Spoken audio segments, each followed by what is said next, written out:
बिस्मिल्लाहिर्रहमानिर्रहीम अस्सलाम वालेकुम। की हाल चाल है जी? सब दा खैरियत नाल हो, ठीक ठाक हो? उम्मीद है तुम सब खैरियत ना हो, ठीक ठाक हो, खुश होवोगे। मैं मुहम्मद अंसर ते तुसीं देख रहे हो तुहाडा अपना चैनल पेंडू व्लॉग। तो शुरू करते हैं अपना अज का नवा व्लॉग। तो जेड़े अपने चैनल के नवे आने वाले उन्होंने अगे गुजारिश है कि चैनल अपना सबसक्राइब कर दो, तो वीडियो अपनी लाइक तो शेयर लाजमी कराया करो, नाले बैल आइकन जरूर दबा लिया करो ताकि अपनी हर नवी आने वाली वीडियो तुहानू टाइम तो टाइम मिलती रहे। ਹੁਣ ਆਪਾਂ ਚੱਲਦੇ ਹਾਂ ਤੇ ਆਪਣੇ ਅੱਜ ਦੇ ਦਿਨ ਦਾ ਆਗਾਜ਼ ਕਰਦੇ ਹਾਂ, ਨਾਲ ਆਪਣੇ ਅੱਜ ਕੰਮਾਂ ਕਾਰਾਂ ਦਾ ਆਗਾਜ਼ ਕਰਦੇ ਹਾਂ। ਅੱਲਾ ਦਾ ਨਾਮ ਲੈ ਕੇ ਤੇ ਸ਼ੁਰੂ ਕਰਦੇ ਹਾਂ।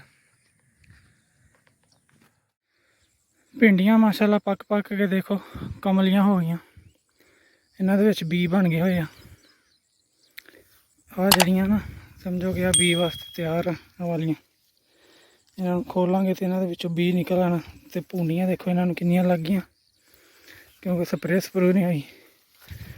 कपाह दे भी बस एंड दे देना तो काम अल्लाह करे अपना अद्धा खत्म हो गया।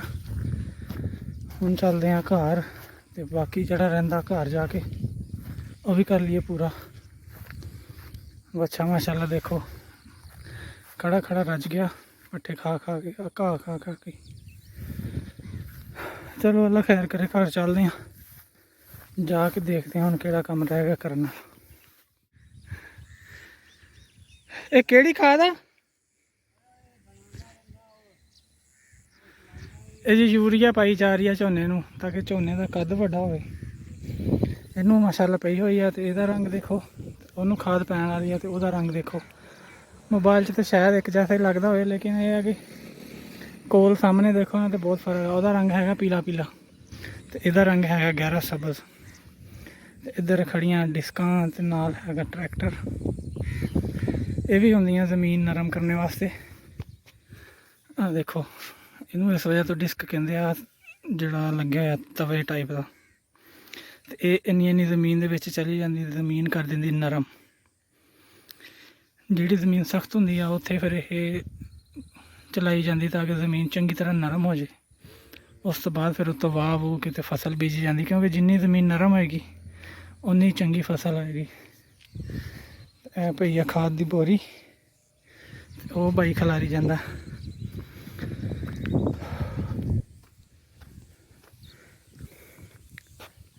नाल की है दानेदार है, हैं?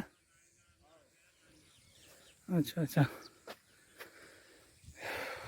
हैगी जी दानेदार जहर, जी जड़ा नूं कीड़ियाँ वगैरह लगदियां ना उन्होंने तो पाई दी है ताकि कोई कीड़ा वगैरह जड़ नूं ना खाए। क्योंकि अगर फसल की जड़ खराब होएगी तो समझो फसल खराब होगी। 4 किलो की थैली है, एक थैली 1 किले यानी 1 एकड़ में पैंदी है। चलो हुण चलते हैं, करते हैं अपना काम। ला लिया चाचू दाऊद ने पट्ठे चकाने वास्ते। एक पंड उन्होंने पई आ ते एक चुक के लै गए आ, वो हो जाते पे आ। ते आ तुहानूं बाजरा दिखावां जिहड़ा आपां उदों जदों अपने बरसीन का टाइम सी उदों बीजिया दिखाया सी तुहानूं। ते माशाल्लाह देखो एक दफ़ा इहनूं वढ लिया होया, वढ़ के डंगरां ने खा भी लिया। तो दूसरी दफ़ा देखो माशाल्लाह किड्डा किड्डा हो गया। ਇਹਦਾ यही फायदा कि सारा साल ये हर मौसम च हो जाता। तो अपनी बरसीन तो चरी जी वो हैगी मौसमी। हम चरी का मौसम है, जिन देर तक यदा मौसम रहना उन देर तक इन्हें सही रहना। जो यदा मौसम चल गया उदों इन्हें नाल ही खत्म हो जाना। तो ये जरा इस करके इन्हूं सदा बहार कहते। इन्हें 12 महीने यानी कि 2 सीजन चलते रहना।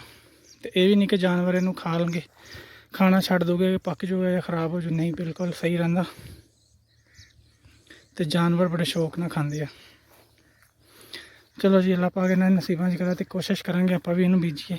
हाँ इन्होंने बी वास्ते छड्डिया वड्डा वड्डा हो गया, ये विचों हुंदा भी गन्ने की शक्ल का। तो चाचू वो पहुँच गए पंड लैके रेड़ी के कोल। खाद वाला भाई हजे भी खाद खिलारी जाता, हले 1 बोरी उहदी पई है। धुप्प निकलनी शुरू हो गई है, इस करके आप भी जल्दी जल्दी चुकीए अपने पट्ठे तो घर नूं चलीए। गर्मी बड़ी ज़्यादा हो गई, कपड़े सारे पसीने ना भिज गए हुए। चलो काम कुम अपना ख़त्म करके तो फिर गपशप कर दें इंशाल्लाह। ये पट्ठे आ गए, गर्मी भी बड़ी ज़्यादा हो गई। तो हुण मिस्त्री नूं बुलाया और टोके कसने वाले सी, ਕਸਤੇ ਆਪ ਵੀ ਲੈਣੇ ਸੀ। ਮੈਂ ਕਿਹਾ ਚਲੋ ਇੱਕ ਦਫਾ ਮਿਸਤਰੀ ਦਾ ਹੱਥ ਵੀ ਲੱਗਿਆ ਚੰਗਾ ਹੁੰਦਾ। ਤੇ ਆ ਅੱਜ ਇਕੱਠਾ ਕੀਤਾ ਬੀਜ ਚਰੀ ਵਾਰ ਥੋੜਾ ਥੋੜਾ ਕਰਕੇ ਇੱਦਾਂ ਜਮ੍ਹਾਂ ਕਰੀ ਜਾਈਦਾ ਤੇ ਫਿਰ ਇਹਨੂੰ ਸੁੱਕਣਾ ਪਾ ਕੇ ਤੇ ਕਿਸੇ ਚੀਜ਼ ਦੇ ਨਾਲ ਕੁੱਟ ਲਈਦਾ। ਫਿਰ ਇਹਨਾਂ ਨਾਲੋਂ ਅਲੱਗ ਹੋ ਜਾਂਦਾ ਬੀਜ। ਫਿਰ ਇਹਨੂੰ ਸਾਫ ਸੂਫ ਕਰਕੇ ਰੱਖ ਲਈਦਾ ਅਗਲੇ ਸਾਲ ਵਾਸਤੇ। ਤੇ ਅੱਜ ਕੱਲ੍ਹ ਤੇ ਫਿਲਹਾਲ ਜਮ੍ਹਾਂ ਨਹੀਂ ਕਰ ਰਹੇ, ਇਹ ਖਵਾਈ ਜਾਂਦੇ ਆਪਾਂ ਆਪਣੇ ਤੋਤਿਆਂ ਨੂੰ। ਹੁਣ ਇੰਤਜ਼ਾਰ ਹੈ ਮਿਸਤਰੀ ਦਾ। ਮਿਸਤਰੀ ਆਂਦਾ ਤੇ ਟੋਕੇ ਕੱਸ ਕੇ ਦਿੰਦਾ ਤੇ ਫਿਰ ਆਪਾਂ ਕੁਤਰ ਲਈਏ ਪੱਠੇ। ਕੰਮ ਤਕਰੀਬਨ ਅੱਜ ਦੀ ਸਵੇਰ ਦੇ ਰੂਟੀਨ ਵਾਲੇ ਹੋ ਗਏ ਖ਼ਤਮ। ਫਿਰ ਨਹਾ ਧੋ ਕੇ ਕਰਾਂਗੇ ਰੈਸਟ, ਨਾਲੇ ਕੁਛ ਖਾਵਾਂ ਪੀਵਾਂਗੇ। ਚਲੋ ਪੱਠੇ ਕੁਤਰ ਕੇ ਫਿਰ ਗੱਲਬਾਤ ਕਰਾਂਗੇ। ਤੁਸੀਂ ਦੇਖਦੇ ਰਹੋ ਪੇਂਡੂ ਵਲੋਗ ਤੇ ਨਾਲੇ ਲਾਈਕ ਕਮੈਂਟ ਕਰਦੇ ਰਿਹਾ ਕਰੋ, ਵੀਡੀਓ ਸ਼ੇਅਰ ਵੀ ਕਰਦੇ ਰਿਹਾ ਕਰੋ। ਤੇ ਜਿਹਨੇ ਸਬਸਕ੍ਰਾਈਬ ਨਹੀਂ ਕੀਤਾ ਉਹ ਤੇ ਅੱਗੇ ਗੁਜ਼ਾਰਿਸ਼ ਆ ਕਿ ਆਪਣਾ ਚੈਨਲ ਜ਼ਰੂਰ ਸਬਸਕ੍ਰਾਈਬ ਕਰੋ ਤੇ ਨਾਲੇ ਦੂਸਰਿਆਂ ਕੋਲੋਂ ਵੀ ਸਬਸਕ੍ਰਾਈਬ ਕਰਵਾਇਆ ਕਰੋ। ਮਾਸ਼ਾਅੱਲਾ ਜੀ ਟੋਕੇ ਆਪਣੇ ਕੱਸੇ ਗਏ। ਚਾਚੇ ਨੂੰ ਹੈਗੀ ਥੋੜੀ ਜਲਦੀ, ਮੈਂ ਉਹਦੇ ਵਾਸਤੇ ਚਾਹ ਬਣਵਾਉਣ ਲੱਗ ਗਿਆ ਤੇ ਉਹਨੇ ਜਲਦੀ ਜਲਦੀ ਟੋਕੇ ਕੱਸ ਦਿੱਤੇ ਤੇ ਕੱਸ ਕੇ ਚਲਾ ਵੀ ਗਿਆ। ਚਾਹ ਤਾਂ ਉਹਨੂੰ ਪਿਆ ਦਿੱਤੀ ਤੇ ਲੇਕਿਨ ਤੁਹਾਨੂੰ ਨਹੀਂ ਦਿਖਾ ਸਕੇ ਟੋਕੇ ਕੱਸਦਾ ਹੋਇਆ। ਤੇ ਚਲੋ ਕੰਮ ਰੈਡੀ ਹੋ ਗਿਆ, ਪੱਠੇ ਵੀ ਪਏ ਆ, ਧੁੱਪ ਨਿਕਲਦੀ ਆ, ਪੱਠੇ ਖਰਾਬ ਹੋਣਗੇ ਧੁੱਪ ਦੇ ਨਾਲ। ਤੇ ਜਲਦੀ ਜਲਦੀ ਕੁਤਰੀਏ, ਕੁਤਰ ਕੇ ਤੇ ਫਿਰ ਕਰਦੇ ਹਾਂ ਰੈਸਟ। ਬਾਕੀ ਦੀ ਰੂਟੀਨ ਦੇ ਕੰਮ ਇਨਸ਼ਾਅੱਲਾ ਸ਼ਾਮ ਨੂੰ ਨਾਲ ਆਪਾਂ ਗੱਪਸ਼ਪ ਕਰਦੇ ਰਹਾਂਗੇ। ਤੇ ਸਾਰੇ ਅੱਗੇ ਗੁਜ਼ਾਰਿਸ਼ ਇਹੀ ਹੈ ਕਿ ਚੈਨਲ ਆਪਣਾ ਸਬਸਕ੍ਰਾਈਬ ਕਰ ਦਿਓ ਤੇ ਬੈਲ ਆਈਕਨ ਜ਼ਰੂਰ ਦਬਾਇਆ ਕਰੋ ਤਾਂ ਕਿ ਸਾਰੀ ਹਰ ਨਵੀਂ ਵੀਡੀਓ ਤੁਹਾਨੂੰ ਮਿਲ ਸਕੇ। ਕੋਸ਼ਿਸ਼ ਕਰਿਆ ਕਰੋ ਕਿ ਆਪਣੇ ਜਾਣ ਪਹਿਚਾਣ ਵਾਲਿਆਂ को भी अपना चैनल सब्सक्राइब ज़रूर करवा दो। चलो कर लिए हम अपना काम इंशाल्लाह, बाकी गपशप फिर हो गया जी टाइम वही अपना पट्ठे पाने का। पट्ठे पुट्ठे पाने हले फिलहाल धुप्प आ ते फिर करते हैं रेस्ट, नाले थोड़ी देर वेट करांगे जो पट्ठे पुट्ठे खा लैन। फिर पानी पिलाने का टाइम हो जाऊ, पानी शानी पिलाने फिर गप गप करते गपशप। आखिरकार पानी पिलाने का टाइम आ गया तो देखो पहले तैयार होकर खड़ी हो गई। चलो अल्लाह का नाम लैके इन्होंने पानी पियाइए फिर देखते हैं बाकी गलबात। पीला शाबाश शाबाश शाबाश। गर्मी बहुत है अज, कभी बदल हो जाते तो कभी धुप्प निकल आती। बदल हो गया थोड़ी ठंडक लगन लग जाती तो जो धुप्प निकलती ना फिर बहुत सख्त लगती है। काम कर लिए ख़त्म, गर्मी ना हो गया बुरा हाल। अपना अज का व्लॉग उम्मीद है कि पसंद आया होगा। कमेंट करके लाजमी दस्यो, अपना ख्याल रखियो, खुश रहो, हंसते वसते रहो, पेंडू व्लॉग देखते रहो, नाले अपनिया लाइक तो कमेंट करके साढ़े तक अपना प्यार पहुँचाते रहो। तो हम लेंदे हैं इजाज़त, इंशाल्लाह मुलाकात होगी अगले व्लॉग 14 तक। रब रखा, अल्लाह हाफिज़।